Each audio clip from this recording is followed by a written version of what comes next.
भोर भई भज प्रभु नाम होगा तेरा कल्याण। भज रे भज रे। आइए सुनते हैं आज की कहानी। दानी का धन बढ़ता है। शामगढ़ नगर का निवासी सोममिलक जुल्हा बहुत ही कुशल शिल्पी था। वो राजाओं के पहनने योग्य अनेक सुंदर चित्र, विचित्र और बहुमूल्य रेशमी वस्त्र बुना करता था, लेकिन फिर भी उसका हाथ तंग ही रहता। उसने किसी दूसरे नगर में जाकर काम करने की सोची और अपनी जरूरत का सामान लेकर एक समृद्ध नगर की ओर चल दिया।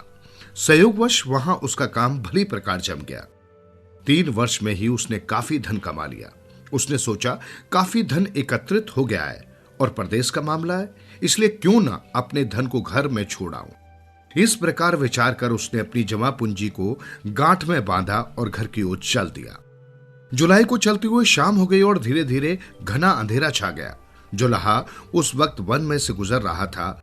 वो स्थिति की भयंकरता का अनुमान लगाकर समीप के एक वृक्ष पर चढ़ गया और उसके पत्तों में अपने आप को छिपाकर सो गया। गहरी नींद में सोए हुए उस जुलाई ने सपने में 2 पुरुषों को बातचीत सुनी। उनमें से एक कह रहा था, परिश्रम, तुम भली प्रकार जानते हो कि इस जुलाई के भाग्य में दाल रोटी से अधिक कुछ नहीं है, फिर तुमने इसको इतना धन क्यों दे दिया? भाग्यदेव, मेरा तो धर्म यही है, जो खोदेगा उसे जल अवश्य प्राप्त होगा। वो जल मीठा है अथवा खारा, ये देखना तुम्हारा अधिकार क्षेत्र है। इस जुलाई ने श्रम किया है और मैंने इसे इसका फल दिया है। परिश्रम ने अपना पक्ष रखते हुए कहा। जुल्हा एकाएक चौंक कर जाग उठा और उसने कमर में बंधी पोटली को देखा। पोटली को खाली पाकर उसके आश्चर्य का ठिकाना नहीं रहा। वो सोचने लगा कि इतना परिश्रम करने के बाद कमाया मेरा धन अचानक कहां चला गया। निराश होकर जुल्हा फिर उसी नगर की ओर लौट पड़ा। जुलाई ने 3 वर्ष तक घोर परिश्रम करके फिर ढेर सारा धन एकत्रित कर लिया और उसे अपने घर की ओर रवाना हो गया लेकर। रास्ते में फिर शाम ढल गई और देखते ही देखते अंधेरा छा गया, परंतु इस बार उसने विश्राम न करने का निश्चय किया और चलता ही रहा। अभी वो थोड़ी दूर ही गया होगा कि 3 वर्ष पहले सपने में देखे 2 पुरुष उसे सामने से आते दिखाई दिए। उन दोनों की बातचीत भी 3 वर्ष पूर्व सपने में सुनी जैसी ही थी। सोममिलक ने उनकी बातचीत को सुनने के उपरांत अपनी थैली को देखा और उसे खाली पाकर मूर्छित हो गया। अपने धन के अप्रत्याशित रूप से नष्ट हो जाने से दुखी जुलाहे से निर्धनता का जीवन जीने की अपेक्षा आत्महत्या कर लेना ही उपयुक्त समझा। उसे आत्महत्या करते देख भाग्यदेव ने प्रकट होकर कहा, वत्स, तुमने परिश्रम अवश्य किया है, परंतु जब तुम्हारे भाग्य में धन है ही नहीं तो मैं तुम्हें कैसे दे सकता हूं। तुम्हारे पास आया धन टिक नहीं सकता। हे देव, मैं निर्धनता का जीवन नहीं गुजार सकता, इसका कोई न कोई उपाय अवश्य कीजिए। जुलाई ने विनती करते हुए कहा, ठीक है, तुम मुझसे वर मांग लो। भाग्यदेव ने जुलाई को उपाय बताया। मुझे अपार धन की इच्छा है, बस मुझे यही वर दीजिए। जुलाई ने अपनी हार्दिक इच्छा प्रकट करते हुए कहा, वर तो मैं तुम्हें दे दूंगा, परंतु याद रखो तुम अपने धन का उपयोग नहीं कर पाओगे। कोई बात नहीं, धन का अपना ही महत्व होता है। जुलाई ने तर्क देते हुए कहा, तुम अपने पुराने स्थान वर्धमानपुर लौट जाओ। वहां 2 बनिए रहते हैं, एक का नाम गुप्त धन है और दूसरे का उपमुक्त धन। तुम दोनों की प्रकृति का अध्ययन करो और फिर मुझसे अपनी इच्छा अनुसार वर मांग लेना।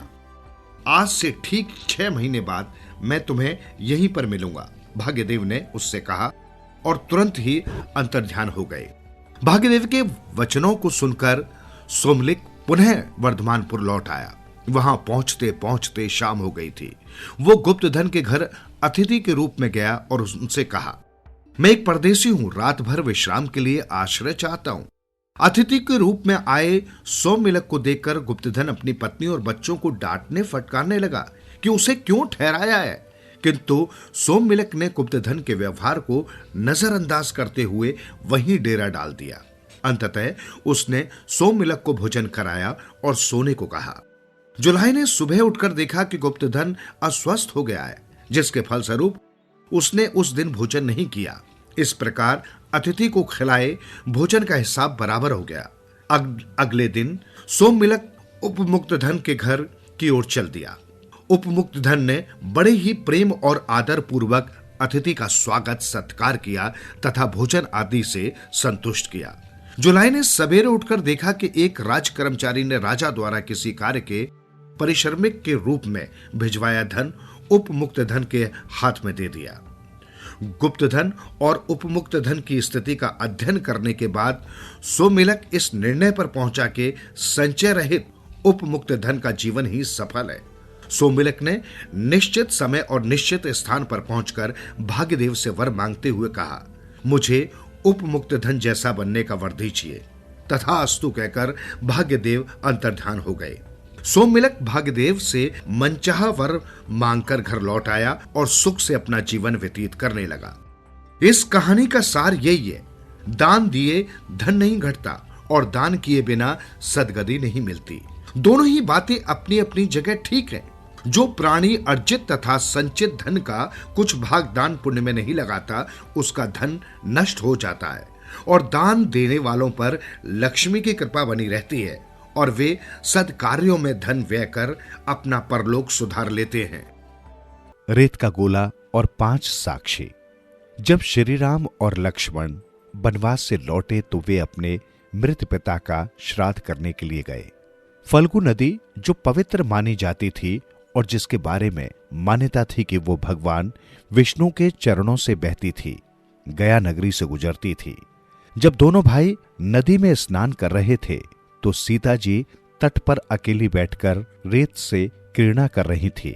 उन्हें आश्चर्यचकित करते हुए राजा दशरथ की आत्मा उनके सामने प्रकट हुई और बोली, मुझे बहुत भूख लगी है, क्या आप कृपा करके तब तक प्रतीक्षा करेंगे जब तक आपके पुत्र आवश्यक अनुष्ठान संपन्न करके पारंपरिक पिंडदान नहीं कर देते? सीता जी ने पूछा, ओ रेत हो या चावल, मुझे कोई अंतर नहीं पड़ता, बस मुझे तुरंत कुछ खाने को दो, आत्मा ने जोर देकर कहा। सीता जी अपने ससुर को मना नहीं कर पाईं और उन्हें रेत से बना एक पिंड दे दिया। जब राम चावल के पिंड से श्राद्ध कर्म करने लगे तो दशरथ जी प्रकट नहीं हुए। राम जी ने विचार करते हुए कहा, पिताश्री अभी तक क्यों नहीं आए? सीता जानती थी कि दशरथ अब भूखे नहीं थे, क्योंकि वे उन्हें पहले ही खिला चुकी थी।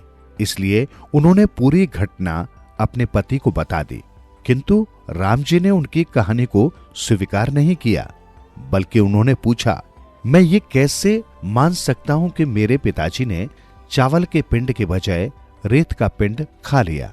मुझे इस घटना के कुछ साक्षी चाहिए। सीता जी को याद आया कि वास्तव में उनके इस कृत्य के 5 साक्षी थे। एक वृद्ध व्यक्ति, एक गाय, एक तुलसी का पौधा, फल्गु नदी और एक पीपल का पेड़। चूंकि अधिकतर साक्षियों को राम को निराश करने का डर था, इसलिए उन्होंने झूठ बोल दिया। हमें इस घटनाक्रम के बारे में कुछ पता नहीं है, उन्होंने कहा, लेकिन पीपल के पेड़ ने सच बता दिया। अन्य साक्षियों के झूठ से सीता जी क्रोधित हो गईं। उन्होंने कहा, मैं आप सबको शाप देती हूं जिन्होंने आज झूठ बोला है। जीवन आपको ऐसे पाठ पढ़ाएगा जिससे आपको अपने अपराध समझ में आएंगे। जब तक आप सच्चा पश्चाताप नहीं कर लेते, आपको कभी प्रसन्नता नहीं मिलेगी। लोगों का मानना है कि इसी शाप के कारण वृद्धावस्था अनेक कठिनाइयों से भरी होती है। गाय अपने ऊपर हुए हमलों से स्वयं को बचा नहीं पाती। तुलसी का पौधा कभी पेड़ नहीं बनता और फल्गु नदी में सदा जल का अभाव रहता है। फिर सीता जी मुड़ी और पीपल के पेड़ को वरदान दिया, हे महान वृक्ष, जो भी आपके सामने अपने पूर्वजों के लिए प्रार्थना करेगा, उसके पूर्वज निश्चित रूप से स्वर्ग में जाएंगे। इसलिए लोग पीपल के पेड़ के नीचे श्राद्ध करते हैं। जीवन सुधरेगा, प्राणी होगा तेरा उद्धार, मन के द्वार खुलेंगे, होगा जन जन का कल्याण। भज रे भज रे